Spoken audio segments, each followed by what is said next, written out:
गोलोक में प्रवेश करना चाहेंगे तो ललिता विशाखा गुरु प्रदत्त नाम पूछेंगी। क्या नाम है,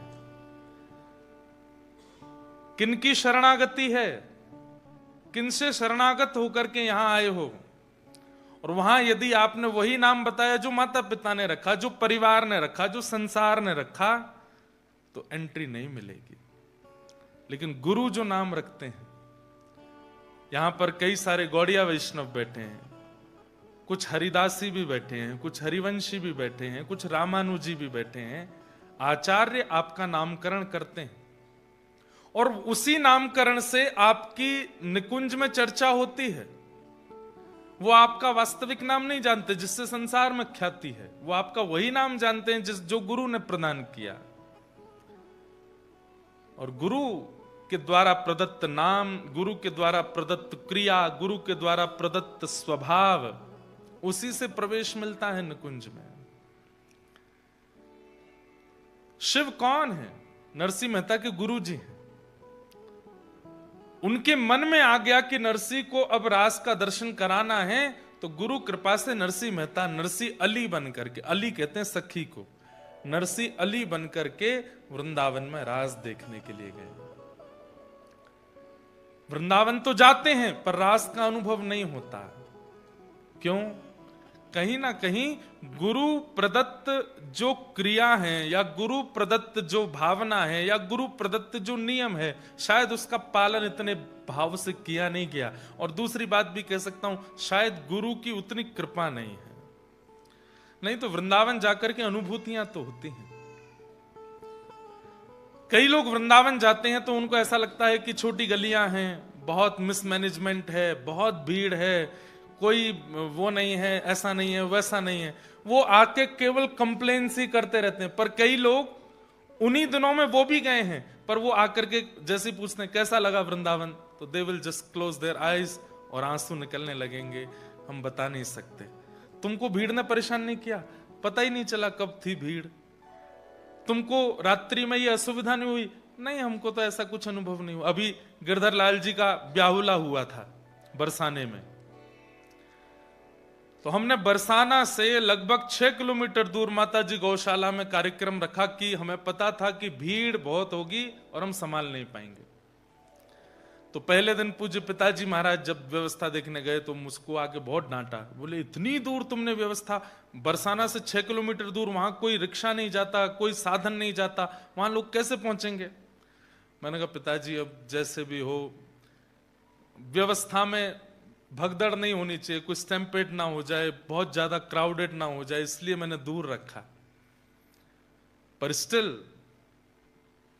लाल जी की बारात में there was more than 1 lakh people. Lal ji की इतनी बड़ी बारात अभी तक हुई नहीं है।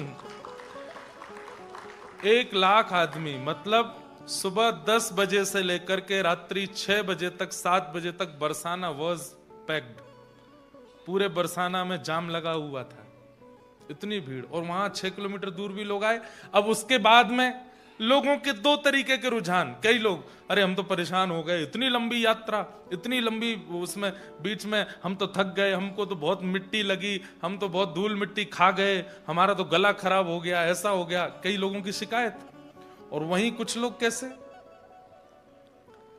वो नेत्रों से जा नहीं रही है छवि, ऐसा लग रहा था कि मानो सच में गोलोक धाम की बारात है, साक्षात गिरधर लाल जी विराजमान हैं, सारे सखा मंडली आगे पीछे नाचते जा रहे हैं। और इतनी सारी भीड़ ऐसे लग रही थी मानो जैसे 84 कोस के ब्रजवासी आ गए हैं, सब ठाकुर जी की बारात में नाचते हुए जा रहे हैं। एक लड़का था, 20 साल का होगा, 20-21 साल का, most of them was youngsters उस पूरी बारात में।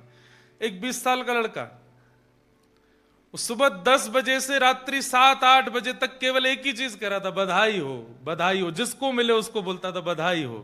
And he was just crying, continuously crying. उसका, मेरे को जब वो मिला उस समय 5 बज गए थे, तो 10 बजे से बोल रहा था तो उसकी आवाज नहीं निकल रही थी, और बस रोता हुआ, जानकार हो अनजान हो, उसको गले लगा के बोले बधाई हो, मेरे लाला का ब्याह है, बधाई हो, मेरे लाला का ब्याह है, बधाई हो।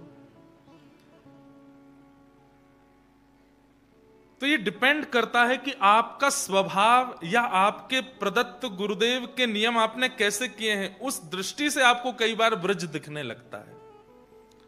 व्रज में असुविधाएं दिखना, व्रज में बहुत मिसमैनेजमेंट दिखना, ब्रज में परेशानियों की अनुभूति होना, ये व्रज की कमी नहीं है, ये कहीं ना कहीं हमारे भजन की कमी है। अभी होली के दिन निकल करके गए, बहुत लोग कंप्लेंट्स करते हैं होली पे, व्रज में ऐसा होता है, व्रज में ऐसा होता है। पर वहीं एक सखी क्या गा रही है, मैं इत आई फाग देखन को, मैं इत आई फाग देखन को, तो ही देख भई मतवारी, तो ही देख भई मतवारी, को रंग डारो को पिचकारी, को रंग डारो को पिचकारी, सुध बुध नाही सारी, सुध बुध नाही सारी, तेरे रंग की बलिहारी में, तेरे रंग की बलहारी। सखी कह रही है मैं इत आई फाग देखन को, पर तोय देख भई मतवारी, को रंग डारो को पिचकारी, सुध बुध नाही। कौन रंग लगा रहा था, कौन पिचकारी चला रहा था, मुझे पता ही नहीं चला। क्यों? मेरा ध्यान तो केवल बिहारी जी की तरफ था, मेरा ध्यान तो केवल राधा वल्लभ जी पर था, मेरा ध्यान तो केवल राधा रमन जी पर था। क्या हुआ मुझे नहीं पता। तेरे रंग की बलिहारी। तो डिपेंड्स कि आप क्या विचार लेकर के जाते हैं, और विचारों का निर्माण आपकी गुरु परंपरा करती है। तो गुरु का होना बहुत जरूरी है जीवन में, पर गुरु का चयन कैसे करना चाहिए यह भी बहुत जरूरी है। प्रभाव देख करके गुरु नहीं बनाना है। जिनकी वाणी, जिनका स्वरूप, जिनकी उपस्थिति कृष्ण के प्रति और प्रियता प्रकट करती हो, वही गुरु हैं, वही आपके गुरु हैं। गुरु वही जो हरीसों में लावे, गुरु वही जो वृंदा विपिन बसावे, गुरु वही जो सदमार्ग दिखावे। गुरु वो नहीं जो केवल दीक्षा देकर के अपनी पूजा करावे, आप प्रसन्न रहो, बस नहीं। उनके जीवन में आने से कृष्ण हर दिन प्रिय बनते जा रहे हैं, वो गुरु हैं। और ऐसे गुरु मिले हैं नरसिंह मेहता को। महादेव चरणों में प्रणाम किया कि मैं कुछ नहीं मांगूंगा आपसे, आपको जो अच्छा लगता है वो मुझे दीजिए। और महादेव लेकर के सीधे पहुंचे हैं वृंदावन। वृंदावन में जाकर के रास बिहार का दर्शन कराया। कल हम लोग सुन रहे थे, नरसिंह मेहता जी ने रास का दर्शन किया। दर्शन करते करते ऐसी स्थिति हो गई कि नरसिंह मेहता की हाथ में मसाल थी, जलते जलते वो हाथ तक आ गई। नरसिंह मेहता सुध बुध खोए बैठे थे। तभी किशोरी जी गईं और जाकर के नरसिंह मेहता को चेताया और अपना नूपुर दिया। नरसिंह मेहता चरणों में गिर गए, बोले मुझे अब यहां से नहीं जाना, मुझे यहीं रख लीजिए। तब ठाकुर जी ने आज्ञा की, नरसिंह मैंने तोए अपनो दर्शन या मारे करायो ताकि तो को विश्वास है जाए। बहुत ध्यान से सुनिए सब लोग। मैंने तो को अपनो दर्शन या मारे करायो कि तो को विश्वास है जाए। ब्रजभाषा समझ रहे हैं ना सब लोग? कभी कभी निकले तो सुन लो, ठाकुर जी की भाषा है, ठाकुर जी ऐसे ही बोलते हैं। अब नरसिंह तेरी बहुत जरूरत है या संसार को, यदि तू नीचे जाकर के मेरी भक्ति को प्रचार नहीं करेगो तो फिर वैकुंठ और गोलोक धाम कौन आवेगो। इसलिए नरसिंह अब तू जा। नरसिंह मेहता बोले आपकी याद आएगी तो मैं क्या करूंगा, आपका दर्शन करने की इच्छा होगी तो मैं क्या करूंगा। ठाकुर जी ने तुरंत एक करताल प्रदान की। यू नो करताल, एक तो मजीरा इसको भी बोलते हैं, एक ऐसे बजाते हैं, लेकिन मूल रूप से करताल किसको कहते हैं? कर कहते हैं हाथ को, और ये है करताल, इसको करताल बोलते हैं। लेकिन फिर भी कई लोग ऐसे हाथ में लेकर के बजाते हैं, उसको करताल कहते हैं। ठाकुर जी ने करताल दिया नरसिंह मेहता को और नरसिंह मेहता से कहा राग केदार गाना, ये मेरा प्रिय राग है। ठाकुर जी कह रहे हैं जब जब तुम गाओगे नरसिंह, जहां दृष्टि घुमा करके देखोगे वहीं मैं तुम्हें खड़ा मिलूंगा। और बंधुओं, केवल नरसिंह मेहता को नहीं, मैं आपको ये बात प्रमाणित करके कह सकता हूं कि राग केदार में आज भी सामर्थ्य है। यदि कोई शुद्धता से गान कर दे, भाव से गान करे, तो आज भी ठाकुर जी दिख जाएंगे। ये राग केदार की खूबसूरती। हाँ, घर के अंदर बैठ के गाओगे, कमरा में बैठ के, तो शायद हो सकता है अनुभूति ना हो। प्रकृति के बीच में गाओ, या फिर वृंदावन बरसाना में कहीं एकांत में बैठ करके गाओ, और राग केदार गाओ। केदार गाएं, कुछ सुनाए केदार में? सुनाते हैं। जय हो। ठाकुर जी किशोरी जी से वार्ता कर रहे हैं, एक ठाकुर जी की लीला सुनाते हैं केदार राग में। वाह।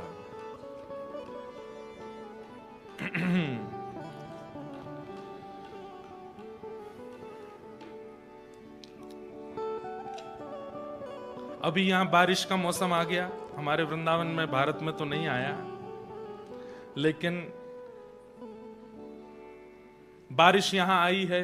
तो एक श्याम घटा को देख करके एक केदार राग में एक पद सुनाते, गाना मेरे साथ, ठीक है? केदार गा। कब बरसे गो आए श्याम घन, कब बरसे गो आए, कब बरसे गो आए श्याम घन, कब बरसे गो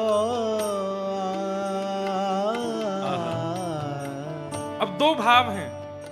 काली बादल की घटा को देख करके पक्षी कह रहे हैं कि ये कब बरसेगा, लेकिन ठाकुर जी के रूप माधुरी को देख करके गोपियां कह रही हैं कि श्याम सुंदर हम पर कृपा कब करोगे, कब मिलोगे हमें। लेकिन इस तरीके से बोल रही हैं कि सुनने वालों को लग रहा है कि ये बादल से कह रही हैं कि ये कब बरसेंगे, परंतु वास्तव में गोपियां ठाकुर जी से कह रही हैं कि आप हम पर कब बरसोगे, हम पर कृपा कब करोगे। गाइए। कब बरसे गो आए श्याम घन, कब बरसे गो आए, कब बरसे गो आए श्याम घन, कब बरसे गो कब अमिलन संताप मिटेगो, कब अमिलन संताप मिटेगो, विरह निदागन सा, विरह निदान सा। कब मम मन मयूर नचेगो, कब मम मन मयूर नचेगो। बादल देख करके मोर नृत्य करते हैं, तो गोपियां कह रही हैं आपको देख करके हमारा मन प्रफुल्लित कब होगा नाथ, कब आओगे हमारी दृष्टि के सामने। कब मन मम मयूर नचेगो, कब मम मन मयूर नचेगो, उर आनंद ना समा, और आनंद ना समा। हे श्याम मिलन बिन कछु न सुहावे,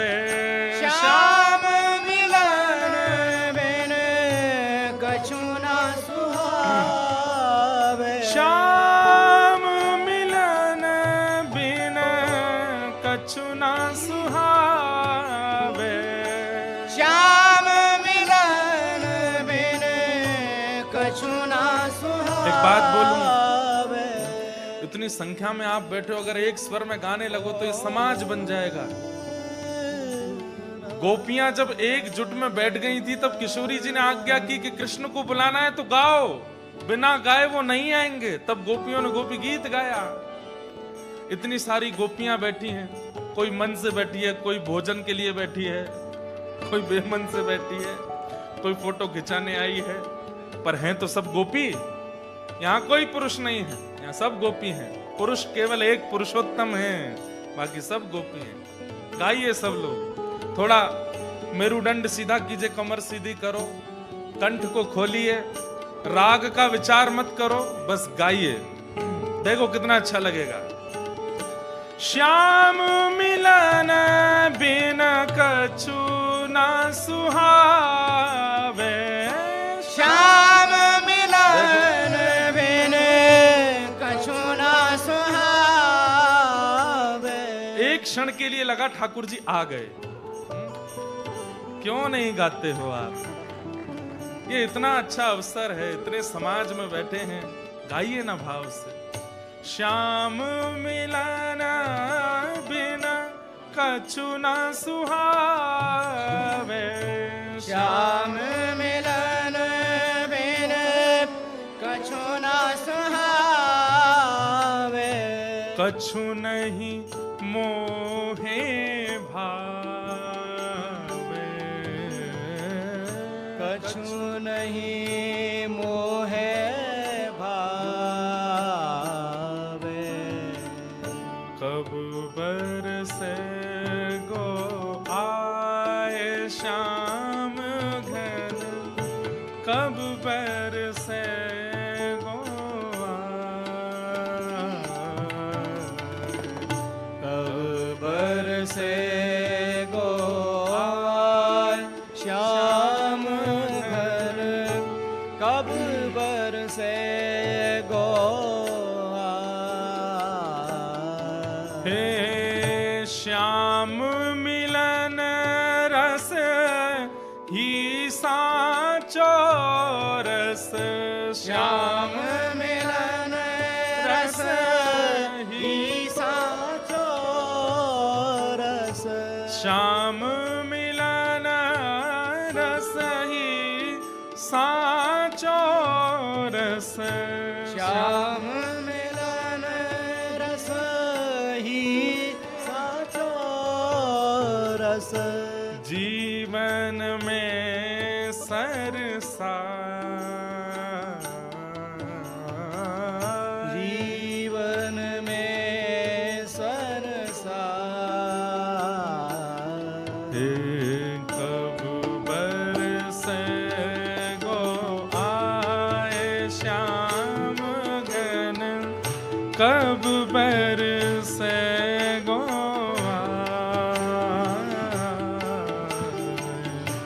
कब बरसे गो आए श्याम घन, कब बरसे गो आए। हे श्याम मिलन बिन कछु न सुहावे, श्याम मिलन बिन कछु न सुहावे। श्याम मिलन बिन कछु न सुहावे, श्याम मिलन बिन कछु न सुहावे। कछु नहीं मोहे भावे, ओ कछु नहीं मोहे भावे। श्याम मिलन रस ही साचो रस, श्याम मिलन रस ही साचो रस। श्याम मिलन रस ही साचो रस, श्याम मिलन रस ही साचो रस। जीवन में सरसा, जीवन में सरसा। दर्शन दो भगवान नाथ मोरी अखियां प्यासी रे, दर्शन दो बनवारी नाथ मोरी अखियां प्यासी रे। दर्शन दो भगवान नाथ मोरी अखियां प्यासी रे, दर्शन दो बनवारी नाथ मोरी श्री अखियां प्यासी। द्वारिकाधीश नरसिंह मेहता को राग भी दिया और वह राग सिखाया भी ठाकुर जी ने। यह भी समझने वाली बात। नरसिंह मेहता छोटे से, उनको कहां संगीत आता है? राग दिया भी ठाकुर जी ने, तो फिर नरसिंह मेहता बोले नाथ ये गाना कैसे है? तो फिर ठाकुर जी ने गा के सिखाया भी, ऐसे गाना है। और अब नरसिंह मेहता लिए करताल, हाथों में करताल है, पैरों में प्रिया जी ने नूपुर पहना दिए हैं, श्री किशोरी जी ने नूपुर पहना दिए हैं। और अब नरसिंह मेहता बस वही करताल बजाते हैं, नूपुर बजाते हुए पुनः जूनागढ़ चले गए। ठाकुर जी ने आज्ञा करके भेजा है कि तुमको अभी भक्ति का प्रचार करना है, इसलिए तुम अभी यहां नुकुंज में नहीं रुको, जाओ वापस। और नरसिंह मेहता वापस जूनागढ़ आ गए। ठाकुर जी का दर्शन हुआ। लौट करके आए नरसिंह मेहता। अब तो जित देखूं उतित श्याममयी, जहां देखते हैं वहीं ठाकुर जी दिखाई देते हैं उनको। कहां जाएं? तो घर गए अपने बड़े भैया के पास, भाभी के पास। जैसे ही पहुंचे, नरसिंह मेहता के वैसे ही चिड़े हुए थे भैया भाभी दोनों। और अब ये पैरों में नूपुर देख करके, हाथ में करताल देख करके, और इनकी वेशभूषा जो भक्तों की सी बनी हुई थी, उसको देख करके तो भाभी और भैया दोनों और गुस्सा हो गए। अरे हमने तो सोचा था कि तू मर गया होगा, तो लौट के आ गया फिर से। और ये क्या पहन के, ये घुंघरू पहन करके कहां घूम रहा है, और ये क्या हाथ में ले रखा है? नरसिंह मेहता ने दंडवत प्रणाम किया दोनों भैया भाभी को। ये ठाकुर जी को पुकारवे को यंत्र है, ये करताल है और ये नूपुर है। जब करताल बजाते बजाते, कीर्तन करते करते नृत्य करते हैं, तब नूपुर की ध्वनि बजती है। इससे प्रिया प्रियतम प्रसन्न होते हैं, इसलिए मैं इनको पहन के आया हूं। भैया जोर से उपहास करने लगे, अरे राम राम राम, ये क्या कर रहा है? चल चल, तुझे राजा के पास ले चलता हूं, राजा से कहूंगा वो तुझे थोड़ी नौकरी दे देंगे, 2-4-5 रुपया महीना कमा लेगा, तेरा भी जीवन कट जाएगा। ये सब उतार दे, क्या पहन के घूमता है? नरसिंह मेहता बोले, भैया ये तो नहीं उतारूंगा मैं, क्योंकि जिन्होंने पहनाया है वो बहुत विशेष है। कौन माने नरसिंह मेहता की बात? भाभी चिल्लाने लगी, बोले मैं ऐसे नहीं रहने दूंगी इसको घर में। पहले ही इसके कारण हमारा पूरा अपयश होता रहा है पूरे नगर में, और अब इसको ये घुंघरू पहन के घूमेगा, करताल बजाता घूमेगा, सब इसको क्या क्या बोलेंगे, और इसकी वजह से हम लोगों को कलंकित करेंगे। आप पहले ही सुन लीजिए, इसको बाहर कर दीजिए, या तो ये रहेगा या मैं रहूंगी। नरसिंह मेहता बहुत चिंता में आ गए। भाभी मां, मैं कोई भार बन के नहीं, ये तो भगवत प्राप्ति के लिए हम सब जीवन में आए हैं, हम सब ने जन्म लिया है, उसी भाव की पूर्ति करना हूं मैं। बंधुओं, एक बात ध्यान रखिएगा, हम लोग कई बार बहुत प्रेशराइज कर देते हैं किसी को कि you should wear Tilak and all every day. अच्छी बात है, पहनना ही चाहिए, नित्य तिलक धारण कीजिए, नित्य कंठी पहनिए, नित्य धोती पहनिए। पर कभी कभी ऐसा होता है कि देखिए, मेरे साथ ये चीज डिस्टर्बिंग नहीं है, मैं रोज तिलक धारण करूं, रोज कंठी पहनूं, रोज धोती पहनूं, उसमें कोई दिक्कत नहीं, क्योंकि मेरा जीवन भी कृष्ण है, मेरे प्राण भी कृष्ण है, मेरा प्रोफेशन भी कृष्ण है, मेरा सब कुछ कृष्ण बन चुके हैं, इसलिए मुझे इतनी दिक्कत नहीं। पर आजकल के युवा जो कॉलेज भी जाते हैं, अपनी पढ़ाई आदि भी करते हैं, उनको तिलक धारण करने में अगर वहां उपहास सहना पड़ता है, तो या तो वो प्रहलाद जी की तरह, नरसिंह मेहता की तरह इतने बोल्ड बन करके रहें कि तुम चाहे जितना मजाक उड़ाओ, हम फिर भी तिलक धारण करेंगे, हम फिर भी शिखा रखेंगे, हम फिर भी धोती पहनेंगे। लेकिन यदि वो उपहास मन को व्यथित करता हो, तो ऐसी स्थिति में भक्ति का उपहास ना हो, ऐसी क्रिया करनी चाहिए। और वहां आचार्यों ने एक आज्ञा दी है, क्या? कि आप हाथ में जल लेकर के, आप अपने गुरुदेव का स्मरण करके और जल का तिलक धारण कर लीजिए। दैट इज इनविजिबल, लोगों को नहीं दिखेगा, ठाकुर जी को तो दिखेगा कि मेरो है, तो वो आप धारण करके जा सकते हैं। लेकिन घर वापस आते ही पुनः आपको तिलक धारण करना पड़ेगा। जो लोगों को तिलक धारण करने की विशेष परम इच्छा चित्त में होती है, उन लोगों के लिए ऐसा कर सकते हैं, या तो वो पहनिए, उसके लिए चाहे लड़ना पड़ जाए, दुनिया से लड़ जाइए, लेकिन फिर भी आप उस उपहास को अगर सह नहीं पाते हैं तो आप इस प्रकार से तिलक धारण कर सकते हैं। नरसिंह मेहता जी ने मन में विचार किया कि अकेले मेरा उपहास होता तो मैं सह लेता, लेकिन यहां पर करताल का, नूपुर का, संकीर्तन का, भक्त भेष का अपराध हो रहा है, ये मैं नहीं सह पाऊंगा। और नरसिंह मेहता ने अपने भैया भाभी को प्रणाम किया, बोले मैं घर छोड़ के जा रहा हूं। तो बोले तू जा रहा है इसमें तेरी भलाई होगी। नहीं नहीं नहीं, हम निकाल रहे हैं, हम तुझे घर से निकाल रहे हैं। सोचिए, बोले अगर ये कह के जाएगा कि मैं जा रहा हूं तो नगर के लोग कहेंगे कि उसने घर छोड़ा, इसमें इसकी भलाई मानी जाएगी। ऐसा करो कि हम तुझे निकाल रहे हैं।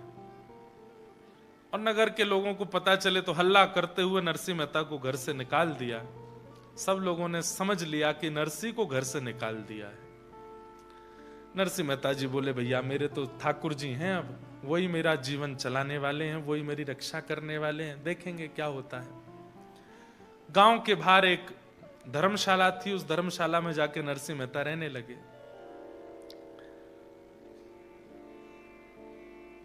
वहीं बैठ करके अपना भजन करते थे। तभी पास के एक गांव में एक ब्राह्मण रहते थे, उनकी बेटी का नाम था मणिक गौरी। तो मणिक गौरी ने अपने पिता से कहा था कि मैं ऐसे वैसे किसी से ब्याह नहीं करूंगी, मैं ऐसे से ब्याह करूंगी जिससे ब्याह करके मेरे भजन में वृद्धि हो, मुझे भगवत मिलन में और सहायता हो। मुझे धनवान नहीं चाहिए, मुझे रूपवान नहीं चाहिए, मुझे साधक भक्त व्यक्ति चाहिए जिससे मैं ब्याह करूं। पिताजी बोले ऐसा लड़का कहां मिलेगा, जगह जगह ढूंढते रहे, कहीं नहीं मिला। तो उन पिता ने ठाकुर जी की आराधना की, ध्यान से सुनिएगा, खूब आराधना की और कहा कि मेरी पुत्री जैसा वर चाहती है वैसा वर इस संसार में मिलेगा। एक दिन ठाकुर जी पहुंच गए स्वप्न में और उनसे जाकर के बोले पास का एक स्थान है जूनागढ़। बोले हाँ, वहां धर्मशाला में एक रहता है, नागर वंशीय ब्राह्मण है, उसका नाम है नरसिंह मेहता, तुम्हारी बेटी का उससे ब्याह कर दो। सोचिए, everything is designed and scripted by Thakur ji of Narsinh Mehta.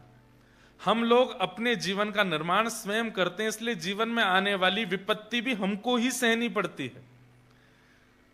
लेकिन नरसिंह मेहता ने ऐसा समर्पण किया है ठाकुर जी को कि सब कुछ ठाकुर जी डिजाइन कर रहे हैं।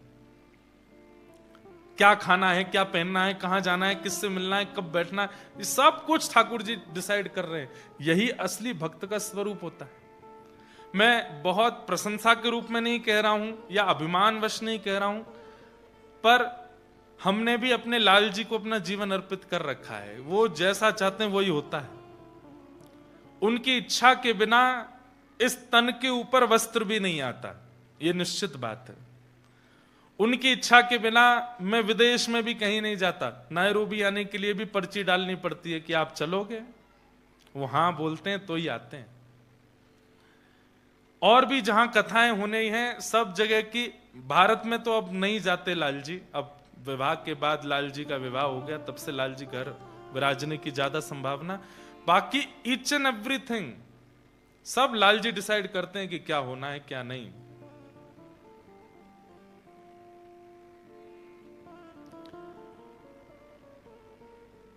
ईच एंड एवरीथिंग मतलब ईच एंड एवरीथिंग। हमारी गृहिणी भी उन्हीं की आज्ञा से आई है, ये भी उन्हीं की आज्ञा है।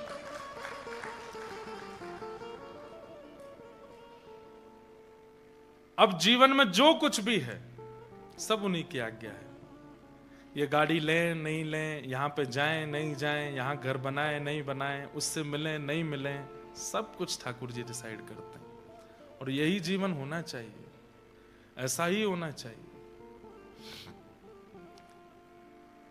उसमें अपने को एक चीज होती है कि जब सब कुछ ठाकुर जी ने विचार करके दिया है तो उसमें होने वाली आपत्ति विपत्ति संपत्ति वह सब भी ठाकुर जी की जिम्मेवारी है। वो देखेंगे, वो संभालेंगे।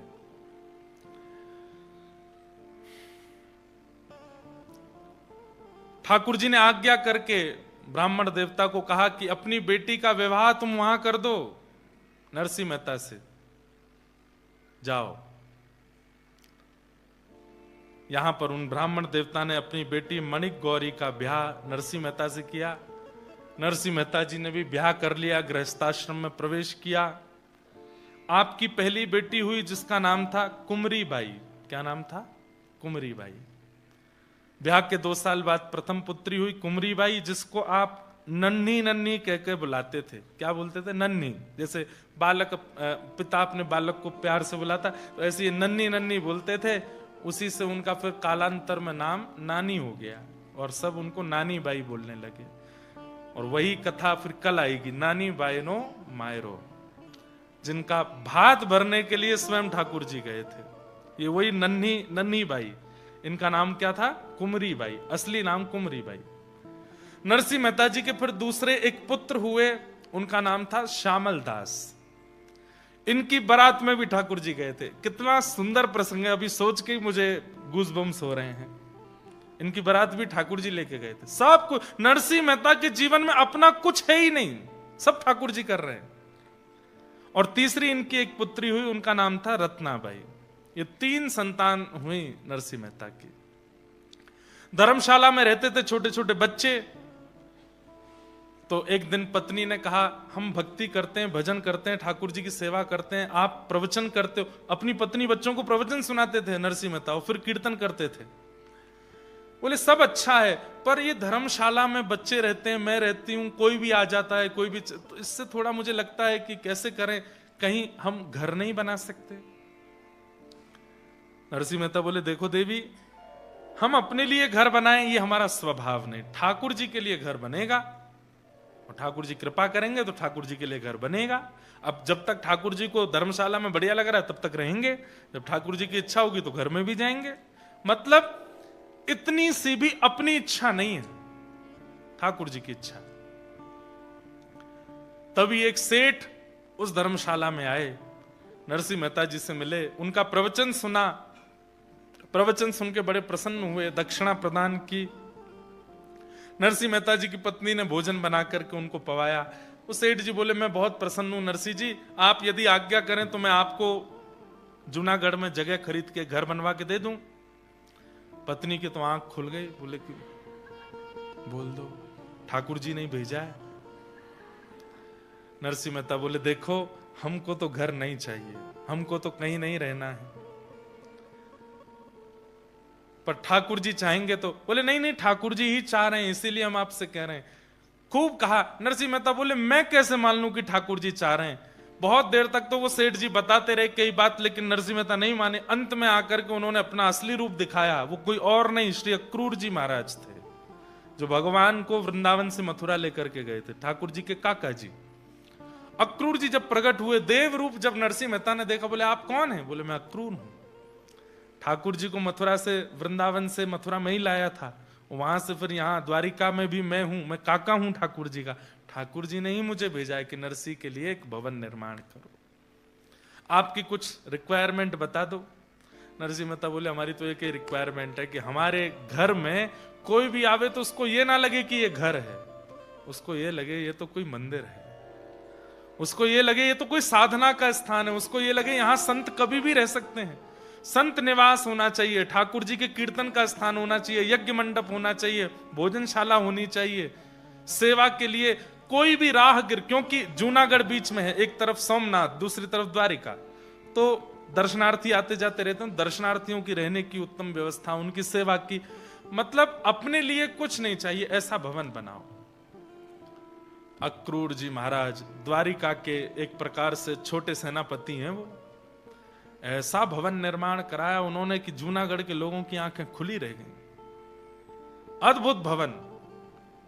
लेकिन नरसिंह मेहता वहां जैसे ही पहुंचे, जाकर के प्रणाम किया, ठाकुर जी को विराजमान किया, पत्नी बच्चों के साथ प्रवेश किए, रात भर सोए नहीं। पत्नी बोली, क्या हुआ? मन नहीं लग रहा है। क्यों? अरे इस घर में हम रह रहे हैं तो ऐसा लग रहा है हम स्वामी हैं इस घर के, कोई होना चाहिए साथ में, कोई साधु, कोई महात्मा, कोई साधक, कोई भक्त, वो रहे हमारे साथ। तभी जूनागढ़ में कुछ सूरदासों का आगमन हुआ। सूरदास जानते हैं जिनके नेत्र नहीं होते। ऐसे 16-17 सूरदास आए, ध्यान से सुनिएगा, जो एक दूसरे का कंधा पकड़ के चलते थे, दिखाई नहीं देता था। आगे वाला छड़ी पकड़ के चलता, बाकी सब उसके एक दूसरे के कंधे पकड़ लेते। और इनका काम क्या था सूरदासों का? घर हर द्वार पर जाते और मंजीरा बजा करके कीर्तन करते। घर के व्यक्ति की अगर श्रद्धा होती तो वो इनको भोजन दे देता, दक्षिणा दे देता, खा पी करके वहीं गुजर बसर कर लेते। फिर दूसरे घर में जाते, वहां थोड़ी देर कीर्तन करते।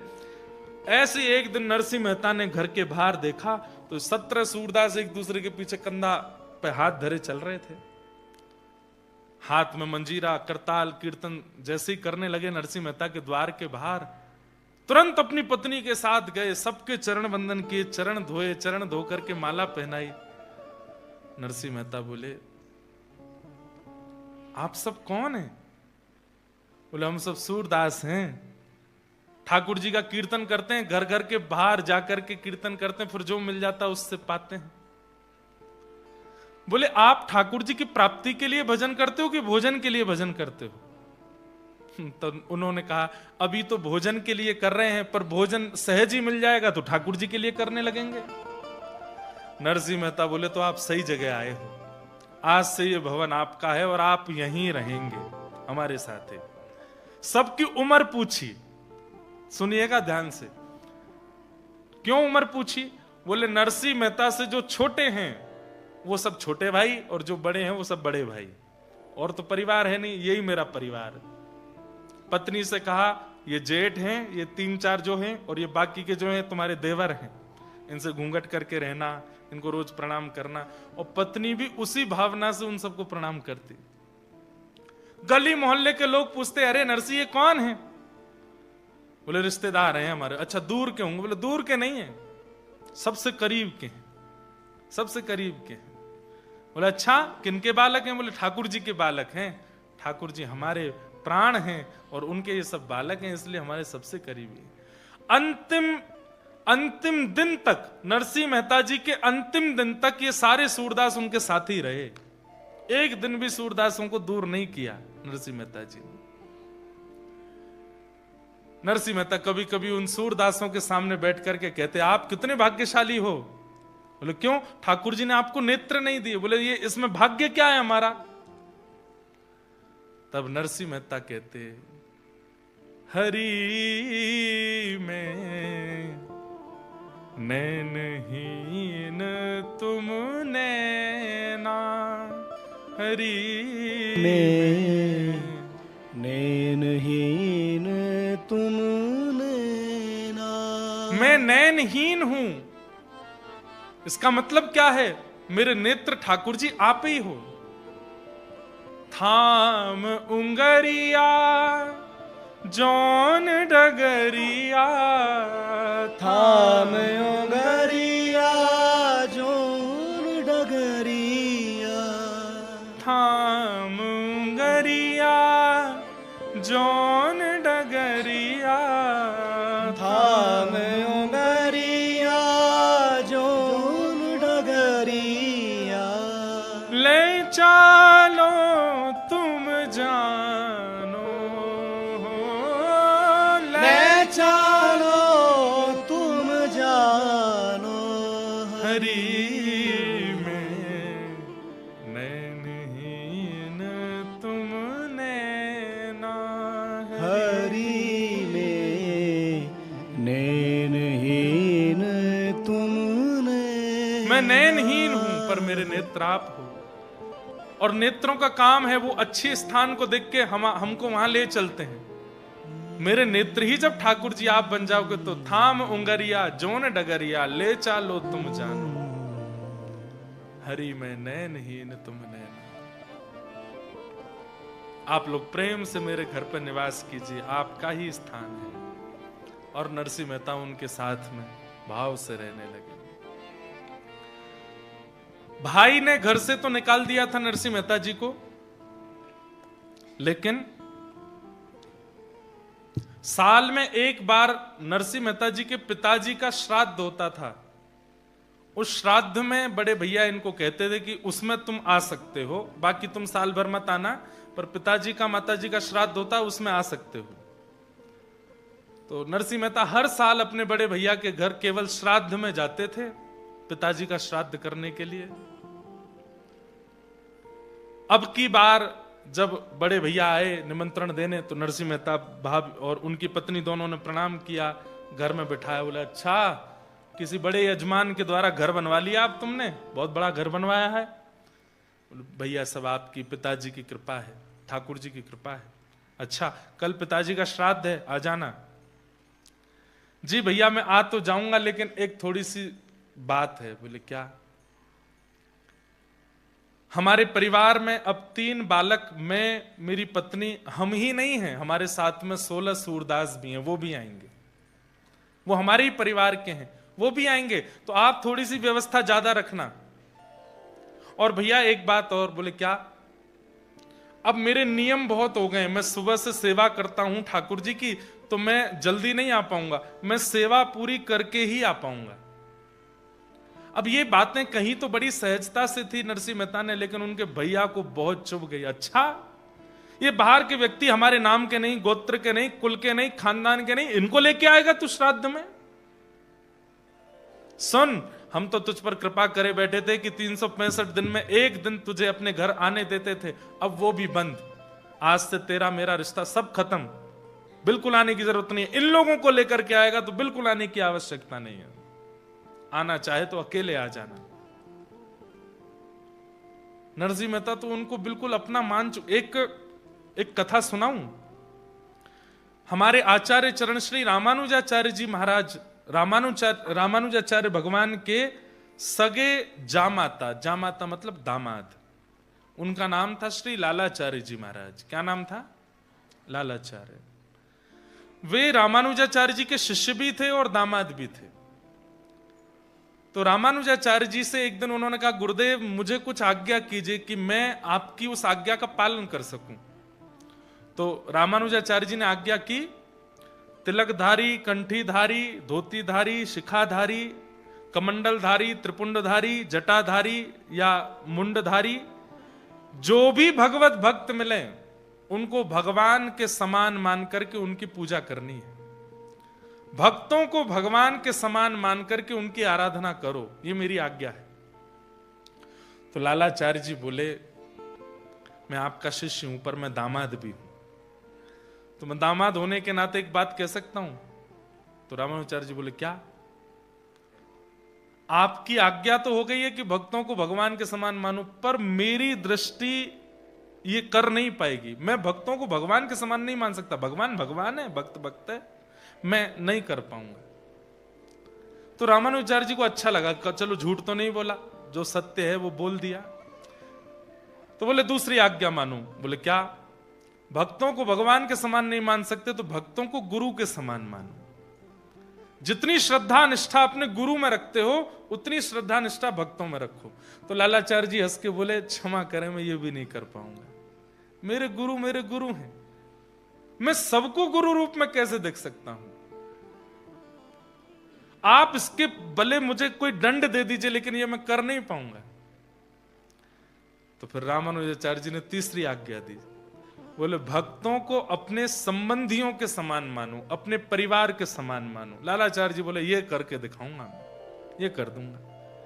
और उसका प्रभाव ये कि लालाचार्य जी जिस भी तिलकधारी को देखते उसकी कद काठी मुख आदि को देख करके उसको नाम दे देते। अरे चाचा जी बड़े दिन में मिले। वो कहता कहां का भतीजा है भैया? अरे नहीं नहीं चाचा जी आप भूल गए हैं, मैं तो जानता हूं, हमारा संबंध तिलक से है, तिलक से। आई आई आपकी बहू ने घर पे आज बड़ी सामग्री बनाई है, चलिए घर पे लेके आते। अकेले लालाचार्य जी, उनकी पत्नी भी इतनी निष्ठावान, आके घर में देखो वहां के चाचा जी आए हैं, तो पत्नी भी आके प्रणाम करती, घूंघट करती, चाचा जी बैठिए ना मैं बनाती हूं प्रसाद। कोई बड़े बुजुर्ग दिख जाते तो उनको मामा जी बोल देते, किसी को फूफा जी बोलते, कोई मुंह फुलाए घूम रहा है तो फूफा जी।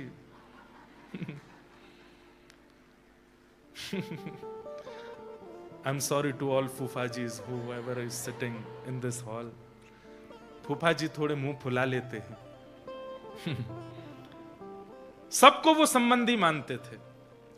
पूरे नगर में चर्चा था कि लालाचार्य जी की भक्ति देखो। ये सब तिलकधारियों को अपना संबंधी मानते हैं। कभी कभी तो इनकी पत्नी की सहेलियां वो उनसे मजाक विनोद कर देती, अरे घूंघट कर ले, क्यों? क्या पता तेरे दादा ससुर आ रहे हो सामने से, देख तिलकधारी आ रहा है कोई। तो वो वास्तव में घूंघट ही कर लेती, बोले हाँ तूने बढ़िया याद दिलाया, दादा ससुर ही है। एक बार ऐसा हुआ कि कावेरी नदी में एक शव बहता जा रहा था और उस शव के गले में कंठी माला थी, और तभी इनकी पत्नी जल भर रही थी। तो विनोद में फिर से सखियों ने कहा, अरे अरे देख, कहीं तेरा देवर तो नहीं जा रहा मरा हुआ, देख किसी का शव बहता हुआ जा रहा है, गले में कंठी माला है। और इस बात को सुनकर के वो इतनी व्याकुल हो गई कि रोते रोते अपने पति के पास गई और जाकर के कहा, लालाचार्य जी कंठी माला पहने एक शव बहता हुआ जा रहा है। सबने कहा वो मेरे देवर तो नहीं, कंठी है गले में। तो ये बात सुनते ही कि कंठी गले में है और वो शव है, मतलब मृत्यु हो चुकी है। लालाचार्य जी इतना रोए, इतना रोए, अरे मेरे छोटे भाई चले, अभी तक देखा भी नहीं है उनको। ये नाटक नहीं हो सकता, ये वास्तविकता है। इतना रोए, व्याकुल हो गए, दौड़ करके गए, जाकर के उनका शव निकाला, 2-4 लोगों की मदद से अपने घर ले आए। किसी अन्य के शव को अपना घर कैसे ला सकता है कोई? घर ला करके पुरोहित जी को बुलाया, बोले कि इनका सब करवाइए संस्कार। पुरोहित जी बोले इनका नाम गोत्र तुम्हारे, बोले जो मेरा गोत्र है वही गोत्र है, और जिनका कोई गोत्र नहीं तो तिलकधारी कंठीधारी अच्युत गोत्र है। पुरोहित जी ने कहा भैया मैं नहीं कराऊंगा इनका अंतिम संस्कार। जैसे तैसे एक ब्राह्मण मिला, उसने संस्कार कराया। 13 दिन तक 10 गात्र किए, जो हमारे रिचुअल्स में होता है। 13 दिन बाद ब्राह्मण भोज रखा घर पर, एक भी ब्राह्मण नहीं आया। बोले कुल ये अपनी भक्ति अपने रखे अपने पास, कुल का नहीं, जाति का नहीं, खानदान का नहीं, उसका भोजन करने जाएंगे हम? तो लालाचार्य जी रोते हुए रामानुजाचार्य जी के पास गए, बोले मैंने तो आपकी आज्ञा का पालन किया था, पर यह संसार उस आज्ञा को पूर्ण होने नहीं दे रहा है। आपने कहा था कि तिलकधारी कंठीधारी सब तुम्हारे संबंधी, अपने संबंधी का मैं 10 गात्र कर रहा हूं, ब्राह्मण भोज कर रहा हूं, तो फिर ब्राह्मण भोजन करने क्यों नहीं आए? मेरी निष्ठा में कमी नहीं है, पर ये संसार के लोग मेरी निष्ठा को पनपने नहीं दे रहे हैं। तो रामानुजाचार्य जी के नेत्र सजल हो गए। श्री रंगनाथ भगवान पौड़े थे, जाकर के हाथ जोड़ के कहा, नाथ इनका विश्वास अविश्वास ना हो जाए, कृपा कीजिए। तुरंत ठाकुर जी ने इशारा किया और आकाश मार्ग से एक दिव्य तेज प्रकट हुआ। वैकुंठ से ब्राह्मण प्रकट होकर के आए और लालाचार्य जी के यहां आकर के प्रसाद पाया उनका। वैकुंठ से ब्राह्मण भेजे ठाकुर जी ने। कभी कोई भगवत भक्त ब्रजवासी या ठाकुर जी का संबंधी सन्मुख आ जाए ना बंधु, थोड़ा नाच लिया कीजिए। आज के दिवस की मैं जाऊं बलिहारा, मेरे घर आया राधा रमण जू का प्यारा, मेरे घर आया राजा रमण जू का प्यारा। आज के दिवस की मैं, आज के दिवस की मैं, आज के दिवस की मैं, आज के दिवस की मैं जाऊं बलिहारा, मेरे घर आया राजा राम जी का प्यारा, मेरे घर आया राजा राम जी का प्यारा। जैसे अपना जन्मदिन याद रखते हैं, एनिवर्सरी याद रखते हैं, बच्चों के बर्थडे याद रखते हैं, कैलेंडर में उस दिन को भी याद रखिए जिस दिन कोई वैष्णव आपके घर आया था, और उसकी भी हर वर्ष गांठ मनाया कीजिए कि आज के दिन वो महापुरुष हमारे यहां आए थे, आज के दिन उनका पदार्पण हुआ था। इतनी निष्ठा भक्तों के प्रति होनी चाहिए। नरसिंह मेहता जी ने अपना संबंध तुड़वाना स्वीकार कर लिया, लेकिन उन 17 सूरदासों को नहीं त्यागूंगा। वो भजन करते हैं। नरसिंह मेहता जी के जब भैया चले गए संबंध तोड़ के, तो सब लोगों ने कहा अब नरसिंह, पिताजी का श्राद्ध तो श्राद्ध है, बड़े भैया ने तो घर से निकाल दिया, अब तुमको अलग से करना पड़ेगा। नरसिंह मेहता जी बोले करेंगे, व्यवस्था है? बोले व्यवस्था तो नहीं है। बोले चलो कुछ ना कुछ व्यवस्था बनेगी।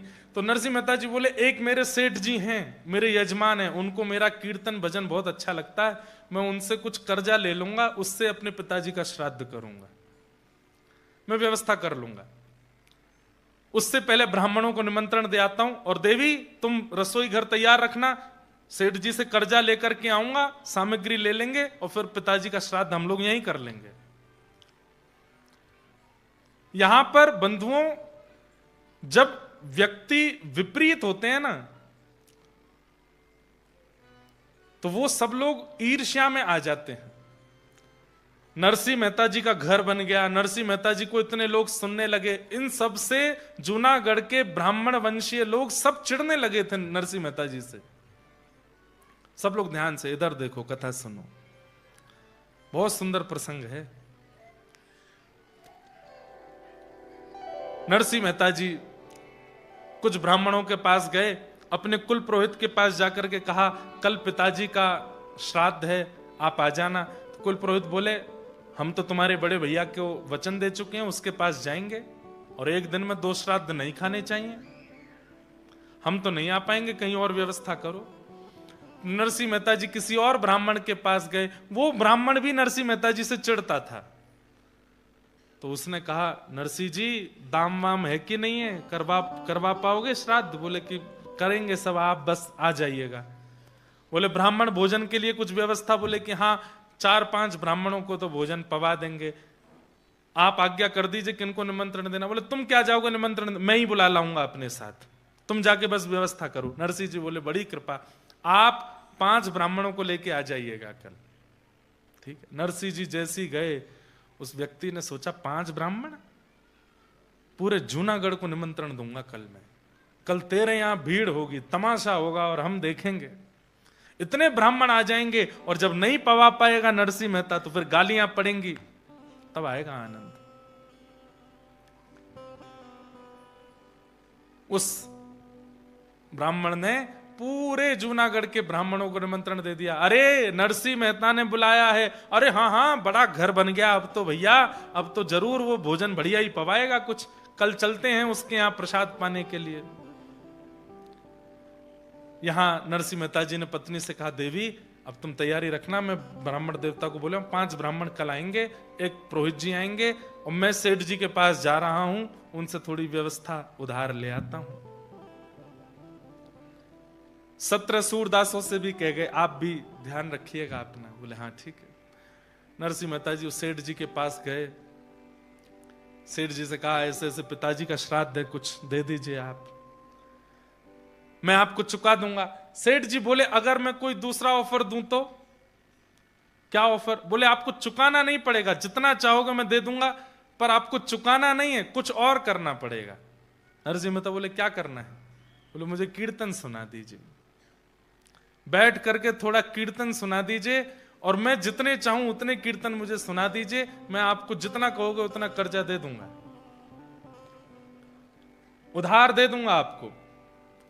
नरसिंह मेहता बोले मैं कीर्तन तो सुना दूंगा, लेकिन समय का आप ध्यान रखना, क्योंकि मैं तो डूब जाता हूं कीर्तन में, और मैं कहीं कीर्तन में डूब गया और वहां ब्राह्मण आ गए और मैं नहीं पहुंचा, सामग्री नहीं बनी, तो फिर लेने के देने पड़ जाएंगे। सेठ जी बोले आप चिंता नहीं करो, आप आंख बंद करके कीर्तन करो, मैं आंख खोल के सुनूंगा। नरसिंह मेहता जी ने अपना करताल लिया हाथ में, बोले सेठ जी ध्यान रखिएगा, मैं डूब जाऊंगा, मुझे उठा दीजिएगा। बोले आप तो बस सुनाना प्रारंभ करो, और गाने लगे नरसिंह मेहता।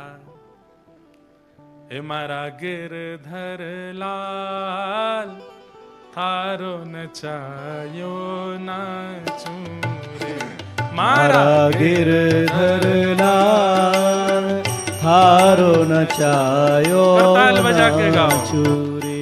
मारा नट राजा, थारो नचायो नाचू रे, ओ मारा नटराजा थारो नचायो नाचूं रे। ओ मैं तो थारो नचायो नाचूं।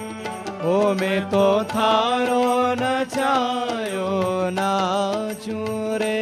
मैं तो थारो नचायो नाचूं। ओ मैं तो थारो नचायो नाचूं रे। मारा गिरधर लाल थारो नचायो नाचूं रे। ओ मारा गिरधर लाल थारो नचायो बोलो गिरधर लाल प्यारे की।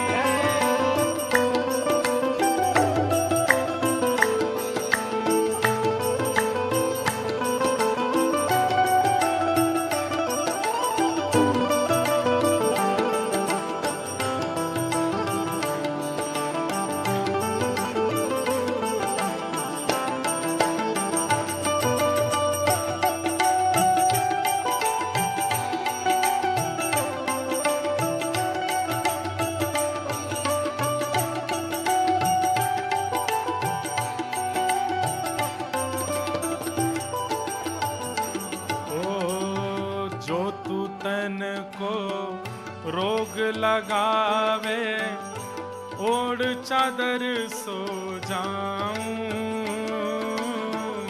जो तू तन को रोग लगावे ओढ़ चादर सो जाऊं। जो तू तन को रोग लगावे ओढ़ सिरख सो जाऊं। जो तू तन को रोग लगावे ओढ़ सिरख सो जाऊं। जो तू काल रूप बन आवे। जो तू काल रूप बन आवे। जो तू काल रूप बन आवे। जो तू काल रूप बन आवे। मैं लपक गोद में आऊं। हाँ मारा